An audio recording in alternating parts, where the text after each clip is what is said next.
Ja, wir stehen gerade vor dem Komplex Club in Zürich und interviewen euch Heidi von der Band Cloud Control.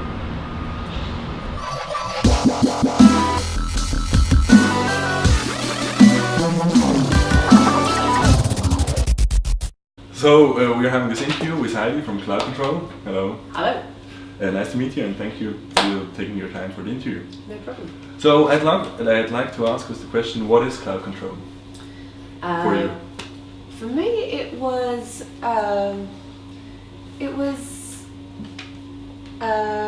really just the surprising product of a university chance. So I just entered a band comp on a whim, and I really thought it would be over in 4 weeks, and then now I do it for a living.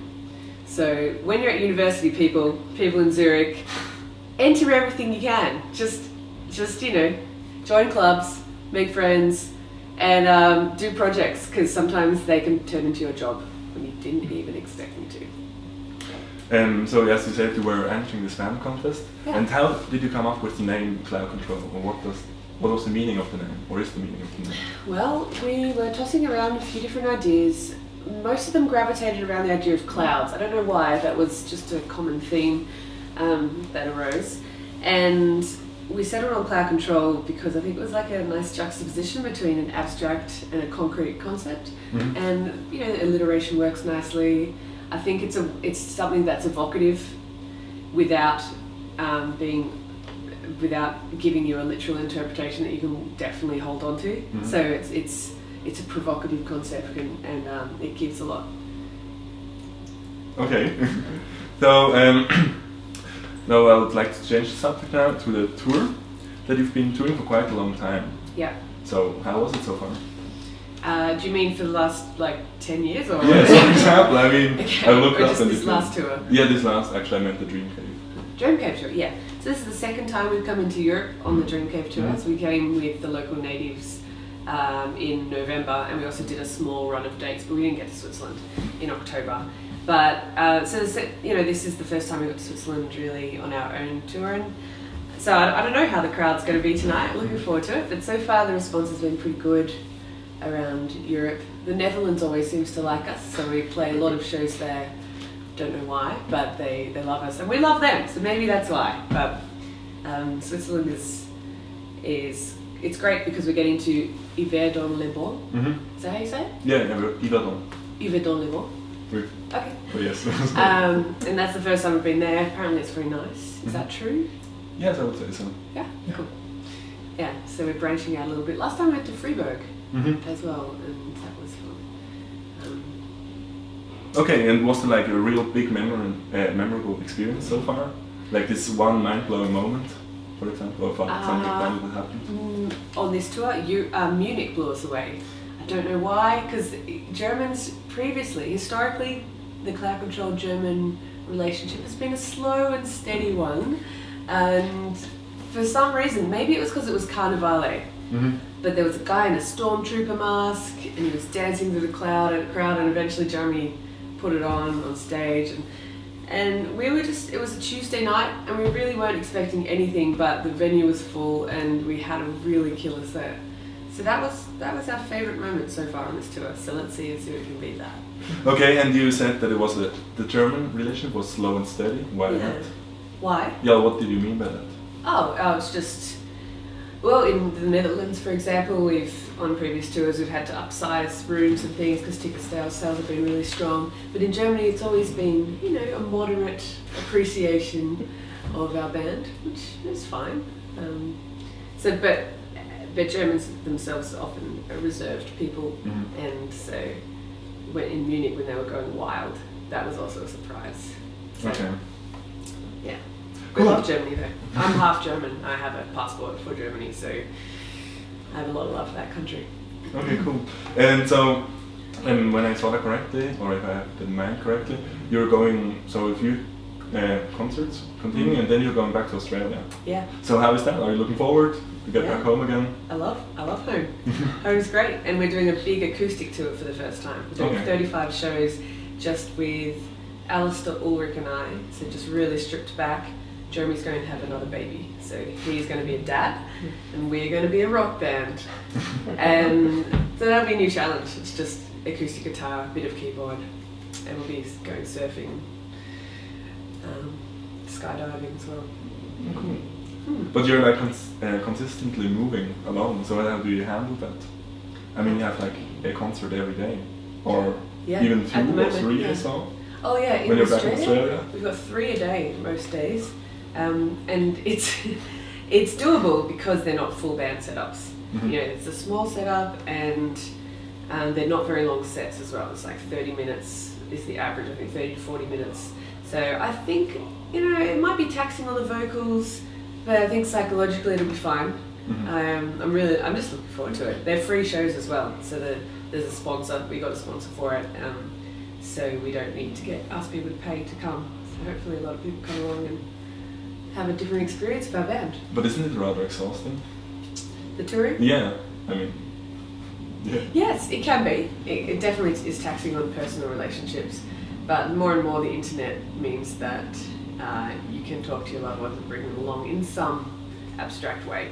But we actually all really love the touring, like getting in the van. We have a driver now, so that means we don't need to really do anything except when we get to the venue. The rest of the day we can read books and watch shows and sleep.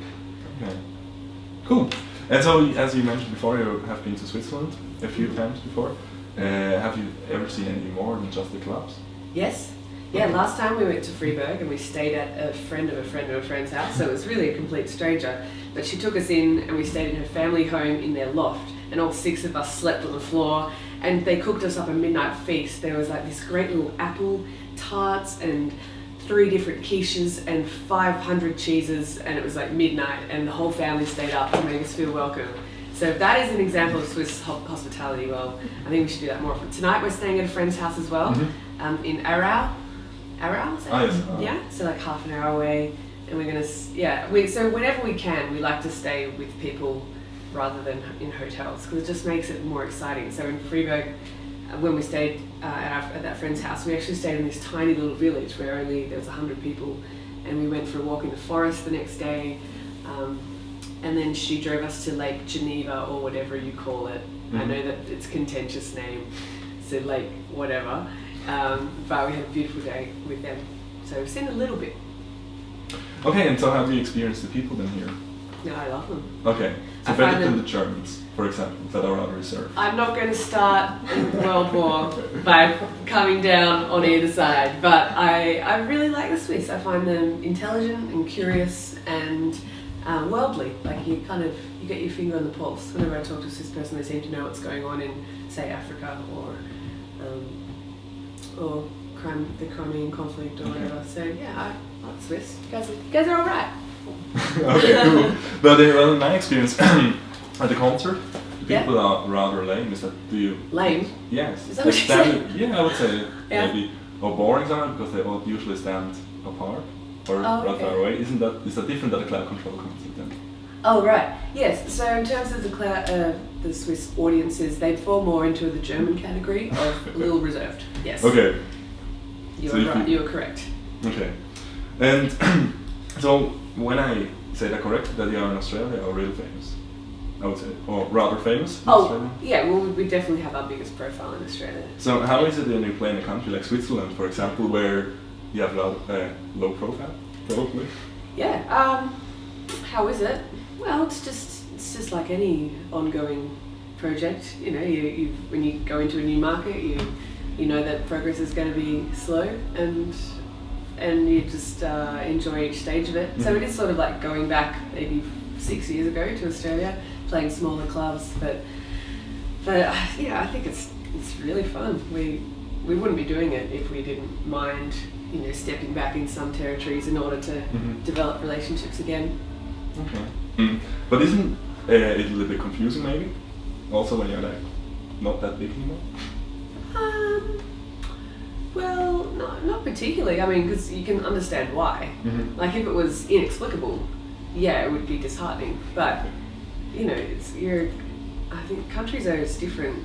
Like countries geographically, like the geographical difference between somewhere like Australia and Switzerland, I think is also it's like metaphorically true of the difference between mentalities as well. Like where you come from, I think really influences how you see the world, and I think our music will not necessarily resonate the same in every country. So if it takes longer to find the people that we can communicate to in a country like Switzerland, well, that's fine.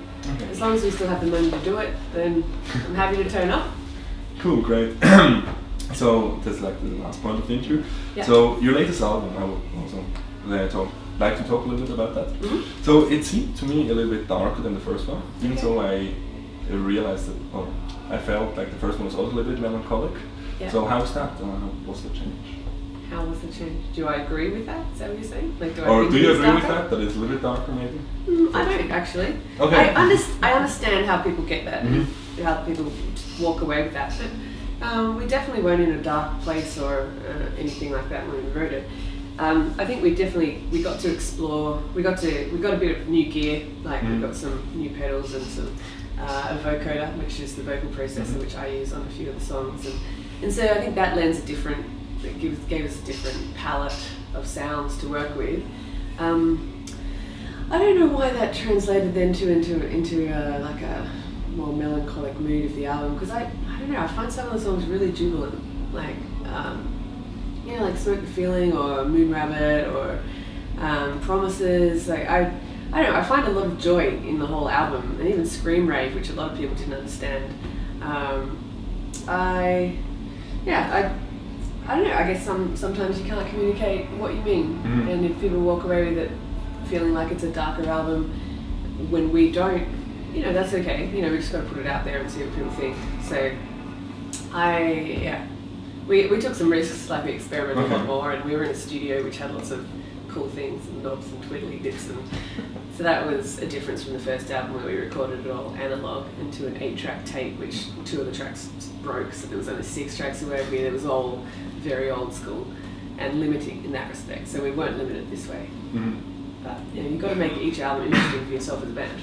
Okay, so there wasn't like a big sad thing that happened. No. Great.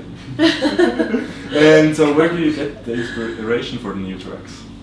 Or how do you write? All over. Like we all read. Al and I read quite a bit, so the songs I wrote, I was playing with a lot of concepts that I'd been thinking about from books I've been reading. Alistair, I know he likes to translate his life experience in abstract ways, so it's not people can't take literal readings from the songs. So he was doing a bit of that. Love is a ubiquitous influencer, I guess, of all music. Do you want more specific things, or is that fine? That's great. And how do you imagine the future? Will you someday soon go back to Australia and say, that's enough maybe for now, or will you try to continue touring forever? Oh, we won't tour forever, no. I do think we're at the stage now where when the Dream Cave tour sort of wraps up naturally later in this year, then I'd love to take a break for a bit and just do other things, maybe get some other jobs, and then we can feed that into our third album. Okay, so third album, that's a great thing to continue. So is there one plan? No, well, we'd like to do one, but I think we definitely should live life off the road for a while before we do that. Because, like you said, we've been touring for a long time, and when you're on the road, you're not with your loved ones, and I think it's important to be with people. And Jeremy will be raising 2 babies now, so he needs some time off the road. So I think it will make sense to take a bit of, a few years to do the third one. Okay, so thank you for the interview. That was about all, I would say.